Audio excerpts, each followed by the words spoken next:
Welcome to K2's Personally Speaking podcast, a successful global mobility organization with human centricity at the heart of everything. Each episode takes a look inside K2 and toward the people behind the business, the brand, and the success of the Because It's Personal ethos. Global Head of Marketing, James Marshall, is joined on each episode by colleagues from around the globe to discuss their role, their background, special projects, and to find out what they bring to deliver a truly unique service to clients, relocating families, and business service partners. I'm joined today by Maria McCoy and Katie Musloe. Hi guys, how are you? Hi, doing good. Hi, doing well, and yourself? Excellent. So guys, perhaps you could explain to me a little bit more about the executive leadership team, or as we know it, the ELT, and the purpose behind its creation. Yeah, I would love to talk to you a little bit more about that. The ELT was actually formed back in 2020. There was 5 of us that we all were flown to the UK, and we really had no idea why we were going. And basically, they put us in a room and they asked us to write a global operations process. So at that point, we kind of, fought it out and really talked about, how we thought we should, handle moves going forward.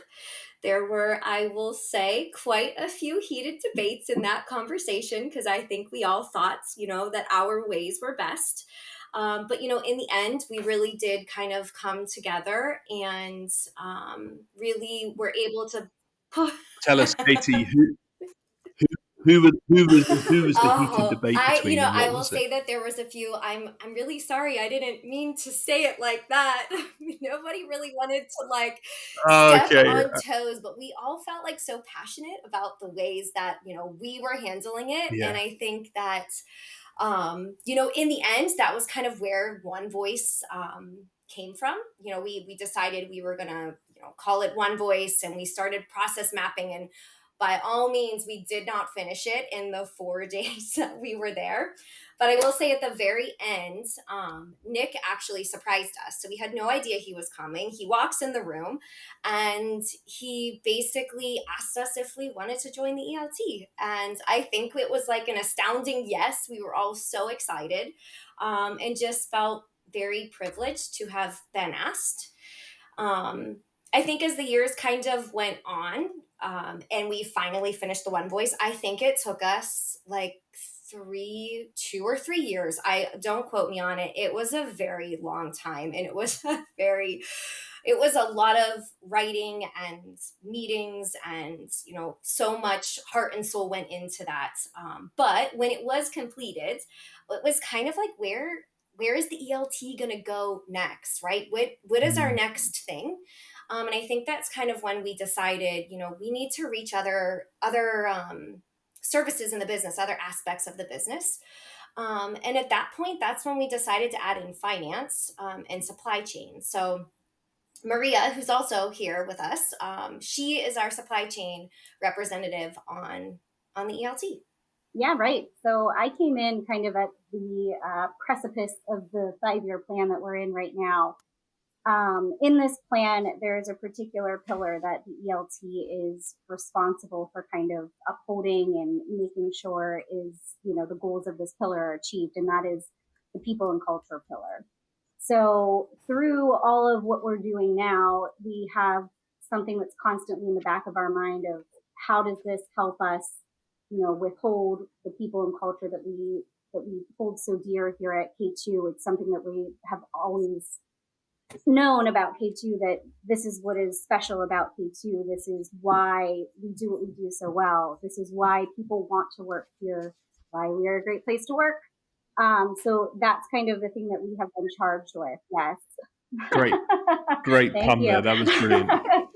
Yeah. So that's kind of where the rest of our projects are now headed to, as we look at the future of the ELT and how we can continue to support the business.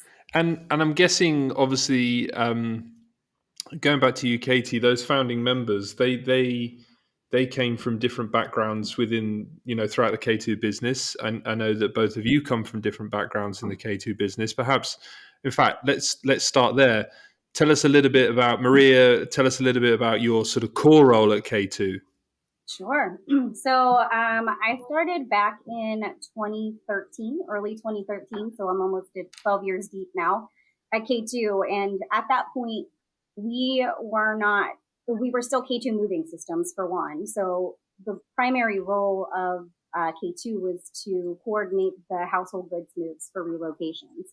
I was brought in to start supporting the relocation services in the United States and to build out our partner network, to train the teams here on how to coordinate those services and, just establish that part of the business for K2 as we move from moving systems to K2 corporate mobility. So that was kind of how I started over the years. I was a client services consultant. I've touched, a lot of different pieces of the business. Poor Jose, who is now one of the heads of our supply chain, I used to come in the morning, call him, ask him about a million questions about how they were running the relocation services in the UK and try to figure out how to make that work here in the US. So that was the start of my role. And as we've grown, it is now I just focus on my role as a partner relationship manager, which means that I get to do all the fun stuff with the partners, establish our relationships, make sure that the culture of K2 is expressed in the partner network as well, with the service excellence, with making sure that, there is a true partnership feel. That's the most important thing to me now. Do you think, going back to, and we'll talk a little bit in a minute about the one voice, do you think that's as important for our internal teams as it is for our partner network to make sure that there's that cohesive nature of the sort of communication of not only the services that we provide, but the quality of that service through our expectations from them? Oh, yes, absolutely. So, the one voice is at the core of everything. And when that is written and the terms of it and the way that the services work and the timing of it, it was kind of it bled out into all the different areas of the business as well. So, our SLAs in our one voice, they mirror each other, what our expectations are known, and it all stems from what our service standard is from the one voice. So absolutely, yes, it's super important. And Katie, so Maria's in ops. Tell us a bit about your role at K2, your core role. Yeah, so I am the Vice President of Operations for the Americas. I wear a couple of different hats. It's, I feel like I have like my hand in so many different aspects of the business that this is like just a question that I struggle to answer, right? But I will say that my biggest hat is that I do manage the operations team. So my team consists of the client services operational leads, our real estate team, as well as our regional compliance and learning and development managers. So really, I just kind of have like an umbrella over all of the operations team. Like Maria, I started at K2 when it was K2 Moving Systems. I started as a client services consultant. There were just a couple of us in an office in Pittsburgh, Pennsylvania. And I remember when I started, I had about 3 months to learn how to be a client services consultant, and then my manager went on maternity leave, and it was kind of like sink or swim, Yeah. And I also, like Maria, had to find that person that I could ask all the questions to. And I look back on that time and I just think it was such a great learning experience, but also like so scary to start. And again, when you look back at One Voice, we didn't have that when I started, right? So you just kind of had to, learn as you go. And it was great because at that point, and still to this day, there were so many people that were willing to help and gave you, your life vest in the deep end. You didn't have to sink in the end. So fast forward 10 plus years for both of you. And as you say, Katie, when you started, it was kind of a sink or swim scenario. And now One Voice has been created, has been established for a while, and I know evolves on a sort of sometimes possibly what feels like a daily basis, but certainly on a monthly basis, because trends change and requirements change, and regions that we operate in expand. When we look at One Voice, and how we teach it and how we maintain it, and the benefit to not only our global team but the partner network, clients, and assignees and transferees. Tell me a little bit more about that process of the teaching and maintenance, Katie. Yeah, so when I think of One Voice and the guide, I just wish I had it right when I started. And it's truly what like, operations lives and breathes One Voice. As soon as somebody starts, whether they have, 10 years experience being a consultant and moving people, or, no experience, this guide is truly, it helps absolutely everybody. Our learning and development team have basically made a training and an onboarding all around the One Voice guide. The training includes obviously reading the guides, and also has different PowerPoint presentations with it, and games, and all the things to kind of help onboard a new hire. Um, I will say that the guide also, we know that things change. And so Rafi's team, the learning and development team, have really gone through it to ensure that all of the changes within Ascent and all of the changes that, happen throughout time are, updated within the guide.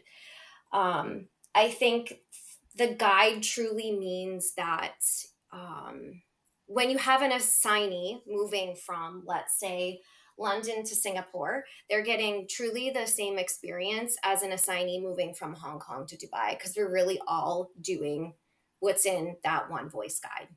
And I guess they get the same experience as well, at both origin and destination as well. Correct. Yeah. Yeah. And then, Maria, from your perspective, obviously, again, looking at the partner network and how that impacts our clients, and in the other direction back to our global team, how do we go about sort of the training and the maintenance of the One Voice into that network?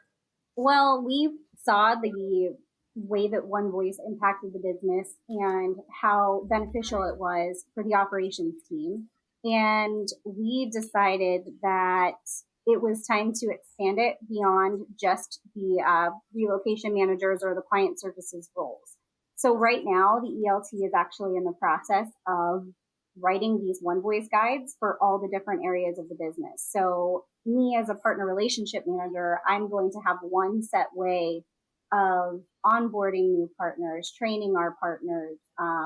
We're going to have the same types of documentation that are, official, and that have, these specific guidelines of what it means to be a K2 partner. We infuse our code of conduct in those documents and in all of that. So it's something that's going, beyond the operations. And while operations obviously is, the heart and soul of the business in K2, the rest of the supporting roles will be getting their own One Voice guide as well. So, if the way that I do things here will be the same way that, Gavin is doing things, my counterpart in the UK, and the same as Roxy in Sweden and Tanya in South Africa. So it's really nice that, that we had the start of the One Voice, and we saw, okay, yeah, all that work was worth it. So let's go ahead and do it for the rest of the business as well. So that's kind of, so that's where it is at this point right now. And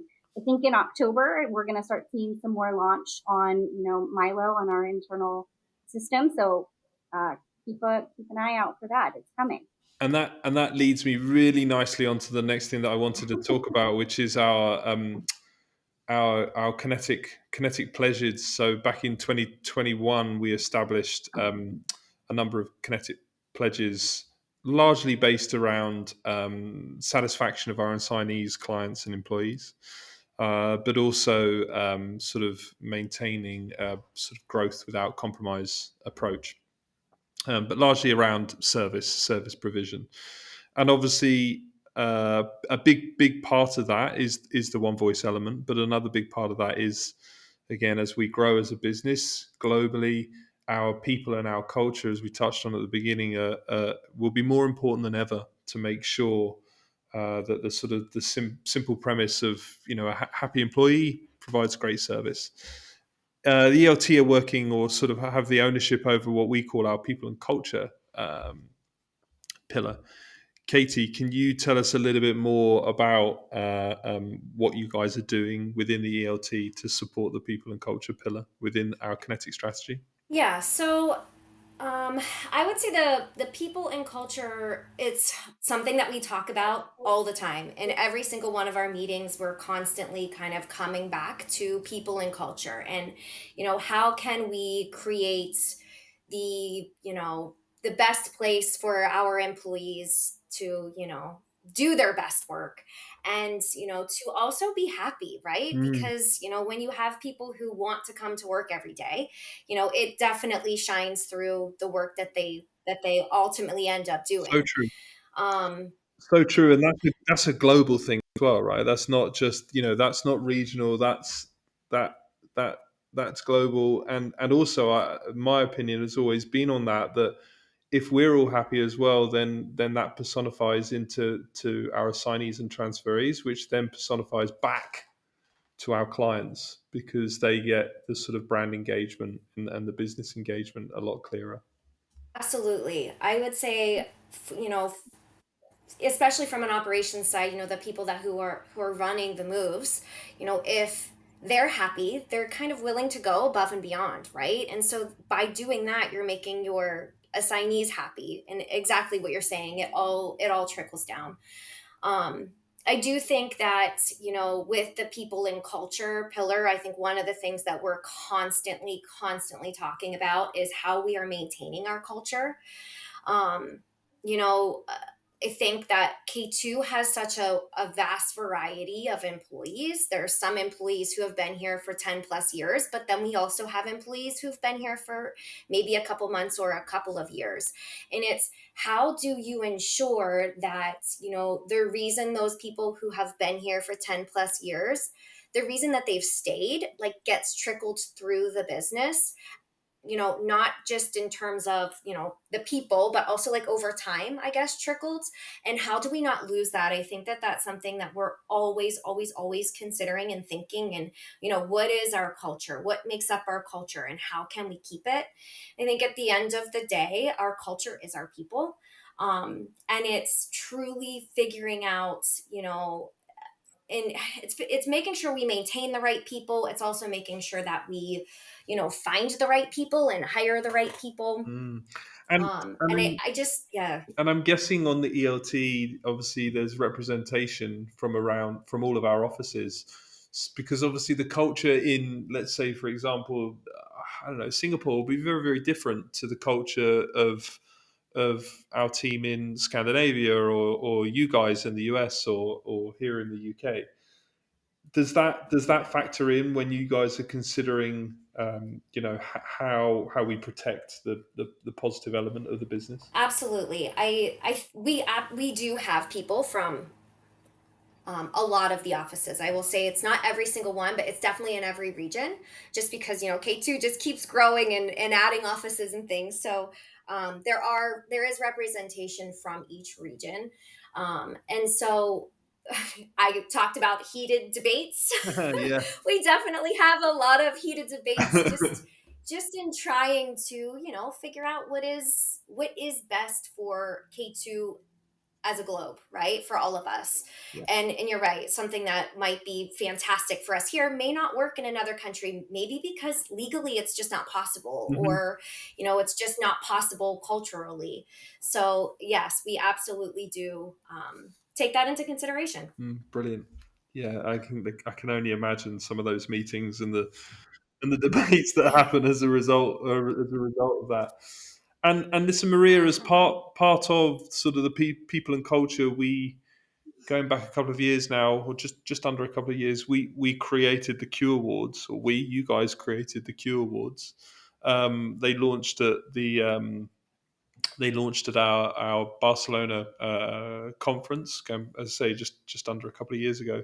Tell us a little bit about those Q Awards. Well, a couple of questions. Why do you think they're important to the individuals within the business, and also why are they important to sort of, again, remind everyone at K2 what really does make us different in the global market? Sure. So I was lucky enough to present Q at the Barcelona conference. That was quite the experience, which was amazing. It's always wonderful so I guess I should go back and explain how we came about establishing Q.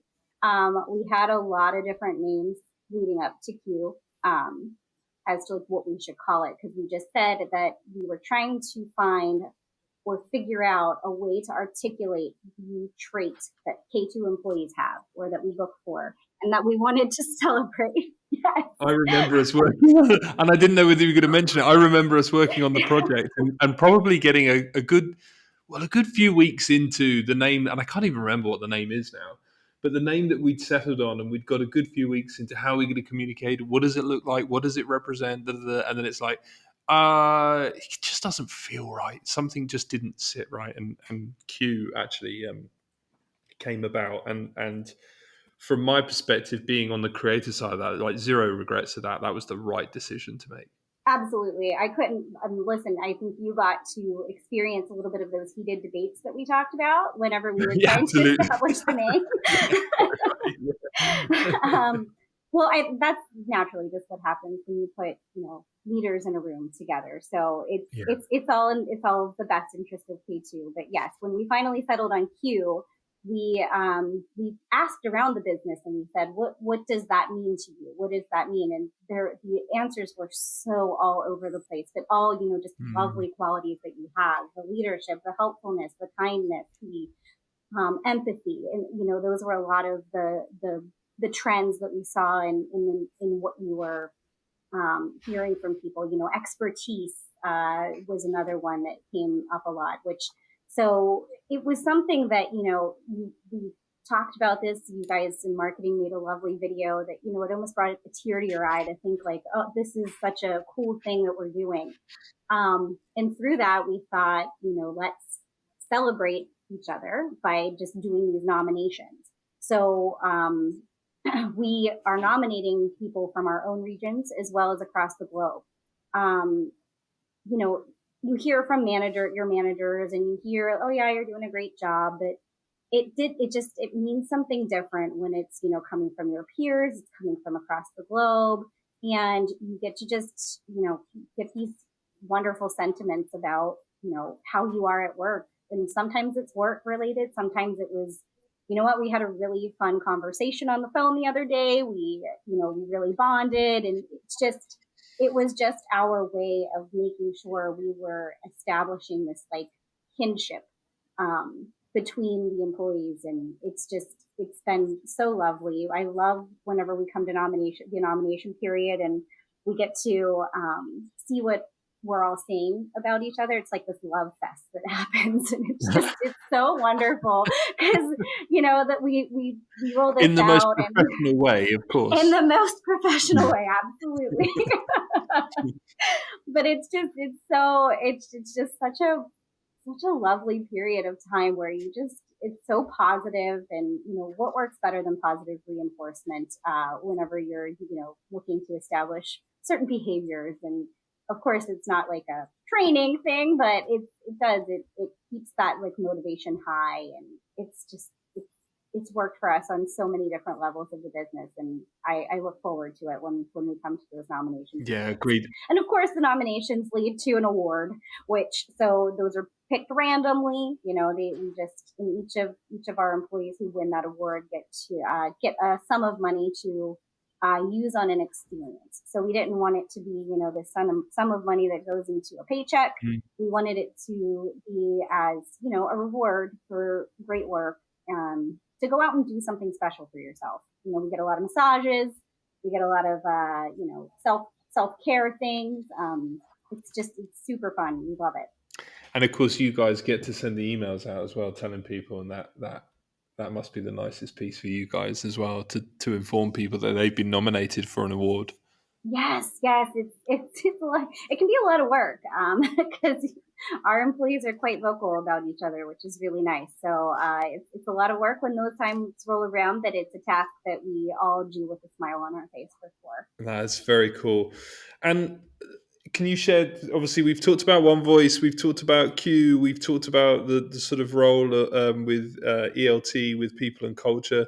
What are some of the other projects, if we wrap up on some of the other projects that you guys have worked on more recently? Is there anything coming up as well that we can talk about? I know, for example, remote working policy was quite a big thing. Is there anything that you want to talk about with that regard? Yeah, I can talk to the remote working policy. So the remote working policy is something that was just pushed out, I think, about last month. It was throughout the summer at some point. And basically, it allows employees to work in a different country for a certain amount of days. It's anywhere between 5 and 10 days, just depending on how long you've been at K2. And the biggest caveat to the remote working policy is that you have to be able to legally work in the country or the state or the location, we'll call it, that you will be working at. So I think one of the things that is really great is that, we work in relocation, right? So many of our employees at K2 actually are working and living in a country that maybe isn't like their home country or where their family sits. So those employees that want to take a trip to see their family or to go home or to just go and have a nice trip are able to kind of extend that time and work, obviously not by a pool, but they're able to work right in that other location for whatever set amount of days that they decide to take, and just really extend their trip. And I think it's a really nice that they're allowed to go and do that, and K2 is trusting that their employees are going to be able to work no matter where they're at. Yeah, I think one of the other, sorry, go ahead. Oh, I was just going to say, I think it's lovely that you commented about not by a pool, because who doesn't love seeing yet another LinkedIn post of someone with their laptop by a pool, or working somewhere that we'd all love to be, but we also all know that you'd probably struggle to concentrate and really lean into the work that you've got to do. I know my kids would be like, "Mom, watch me," and like do a mermaid flip or something. Like I would get nothing done. I worked by a pool. Yeah. And I'm trying to think of some other things that we've done, Maria. I know that we also pushed out the birthday leave, which basically allows employees to take their birthday off. And then if their birthday, it's within the week of their birthday. So yeah, that just allows everybody to have a special day, around their birthday. I know, I've enjoyed that. That's and it's funny, right? Because it's such a simple thing, but at the same time, it's just an acknowledgement and an awareness that we're all human and that the little things matter, right? Absolutely. And it's, on your birthday, you typically like feel special on that day, and then on your actual birthday when you're like, oh wow, like it's so nice that my company is giving me this day off. Like I know when mine came up, I was like, this is so awesome. Like I get to spend the day doing something that I want to do for me. And which is good, because I know, for example, myself, I contacted you guys just the other week, and Maria, you were off, I think it was, and it was only I found out afterwards. But you still lent in and helped on some stuff that we needed to do for one of our clients based in the US, and it's just so important, I think, to really try and break away from that work, that work and life piece, and I guess that's where you guys are seeing that people and culture piece going quite a lot moving forward. Yeah, absolutely. That work-life balance is definitely a phrase that we use often in our ELT meetings. And during, we do some virtual offsites as well, where we'll just, take 4 hours of our day and, just continue to fight those things out and figure out the best way to support each other. Continue to have those heated conversations. Best things come from those conversations. So. Guys, thank you so much for shining a light on the ELT and also One Voice. I think that's obviously from our perspective something that's rather unique to K2. The Q Awards, another thing unique to K2. In fact, ELT will probably be unique to us as well. Thank you for your time. Really appreciate it, and look forward to working with you guys on the next Heated Conversation project. Thanks so much, James. Thanks, James. Thank you. Thank you, guys.